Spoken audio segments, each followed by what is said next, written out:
2013 mali yılı içerisinde bir özel idaresi olarak köy altyapısına harcadığımız toplam miktar 48 milyon 661 bin lira. Yani eski parayla 48,5 trilyonluk bir rakam. Bu içme suyu, yol, kanalizasyon, sulama, sabit yatırım, hibe, cami ve Kur'an kurslarına giden bir yatırım.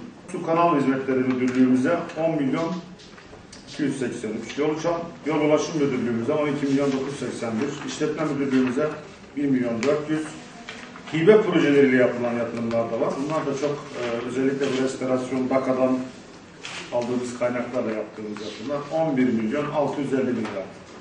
Yine KöyDES kapsamında 2013 yılında ilçelerimize tahsis edilen ödenek ekranda çıktı. 12 milyon 347. Yani 48 milyon 661 bin liralık yatırım yapıyoruz. Özellikle köy yollarında bu sene altyapıya değer verdik. Asfalt işine girmedik. Eğer altyapıyı yapmadan üst yapıya başlarsanız yaptığınız altyapıda maalesef hale geliyor.